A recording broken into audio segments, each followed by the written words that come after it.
ઓમ નમો નારાયણ. હું અરુણાબેન પી ગોસ્વામી સુરતથી તમારું સ્વાગત કરું છું અરુસ કિચનમાં. તો આજે આપણે બનાવશું કાચા પપૈયાના પરોઠા. તો એના માટે આપણે આ એક કાચું પપૈયું લીધું છે જે મીડિયમ સાઇઝનું છે, અને 2 કપ આપણે ઘઉંનો લોટ લીધો છે જે નોર્મલ રોટલીનો લોટ હોય એ જ એમ. અને આ આપણે લીધા છે આદુ ને મરચાં. તો 1 લાલ મરચું, 2 લીલા મરચાં અને થોડુંક આદું એ આપણે આ રીતે ક્રશ કરીને લીધું છે. ને લીલા ધાણા આપણે થોડાક લીધા છે. મીઠું જોઈએ સ્વાદ પ્રમાણે. અડધી ચમચી ધાણા જીરું, થોડીક હળદર અને અડધી ચમચી લાલ મરચું પાવડર. તેલ જોહે અને પાણી જોહે. તો પહેલાં આપણે આ પપૈયાને છાલ કાઢી અને છીણી નાખવાનું છે.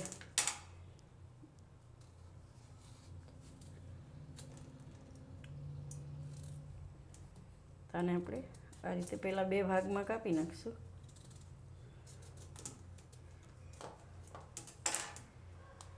છે ને એકદમ સરસ. તો આને આપણે છાલ કાઢી અને છીણી નાખીશું.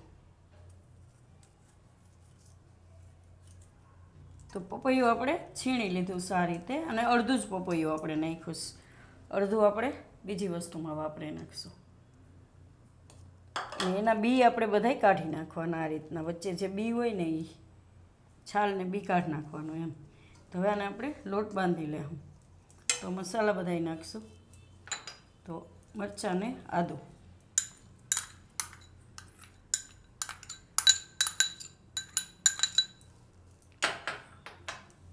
અને હળદર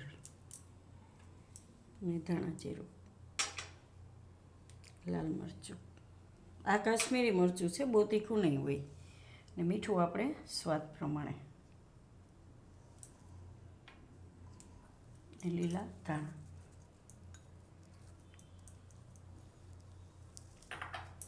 થોડુંક આપણે તેલ નાખીશું મોણ માટે, 2 થી 3 ચમચી જેટલું.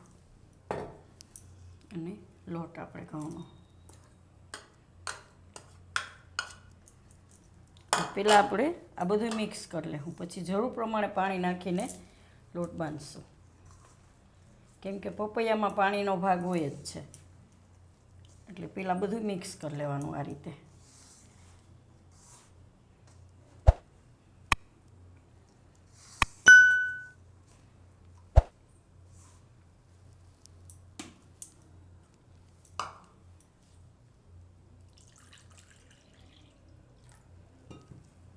તો થોડું થોડું આપણે પાણી નાખતા જવાનું, લોટ બાંધી લેવું. નોર્મલ આપણે જે રીતે રોટલીના લોટથી થોડોક કઠણ હોય તો હાલે એ રીતનો એમ. તો લોટ આપણે બાંધી લેવું. તો લોટ આપણે બાંધી લીધો સારી રીતે. બહુ કઠણય નહીં, બહુ ઢીલોય નહીં એવું. તો સેજ આપણે તેલવાળો કરશું.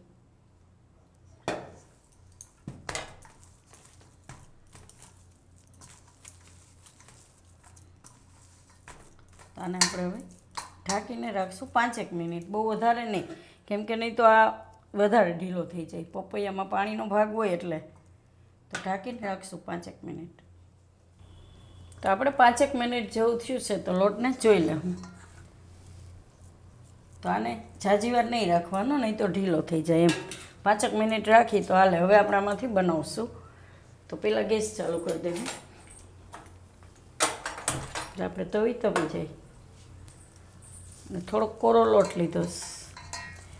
તો આ રીતે આપણે એક લુવો લેવાનો. કેમ કે મેં પહેલાં કીધું એમ આમાં પાણીનો ભાગ વધારે હોય, એટલે ઝાઝીવાર લોટ નહીં રાખવાનો બાંધેલો. તો આને આપણે વણી લેવું. કેમ કે તરત જ ઢીલો થઈ જાય એ લોટ એમ. એટલે કોઈ પણ વસ્તુ એ રીતની આપણે નાખીને બનાવતા હોય ને તો એને ઝાઝીવાર નહીં રાખવાનો. આને આપણે વણી લીધું છે. હવે આમાં શેકી લેવું. આપણે થોડુંક તેલ નાખી દેવું તવીમાં.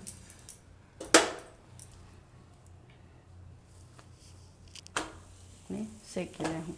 અને આમાં વચ્ચેથી તૂટવાની શક્યતા રહીએ, કેમ કે આપણે પપૈયું નાખ્યું છે એના લીધે એમ. કાચું પપૈયું છે એટલે. તો આને આપણે 2 બાજુ શેકી લેવું. થોડુંક તેલ નાખીને.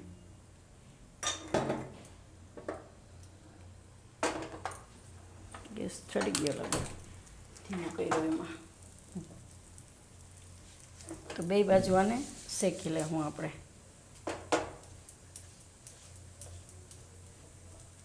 એક બાજુ થઈ જાય એટલે ફેરવી લેવાનું ને ધીમા ગેસે શેકવાનું એમ. તેમ ધીમા બીજું વણી લેવું છે ને, ઢીલો થઈ જાય. તો લોટ રાખવાનો ભેગો, આ રીતે વારવાનો અને વણી લેવાનું.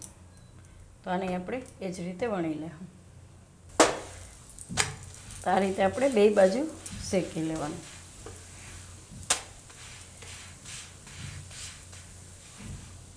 તો આને કાઢી લેવું ડીશમાં.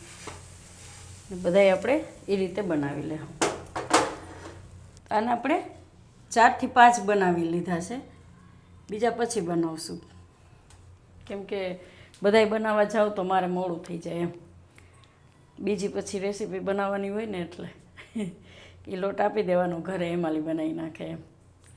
અને લોટનું ધ્યાન રાખવાનું, લોટ ઢીલો તરત થઈ જાય એટલે વારવાનો લોટ લેવાનો એમ વણવા માટે.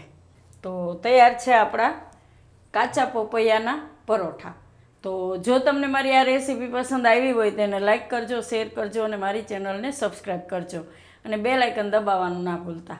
કમેન્ટ કરીને કહેજો કે તમને કેવા લાગ્યા કાચા પપૈયાના પરોઠા.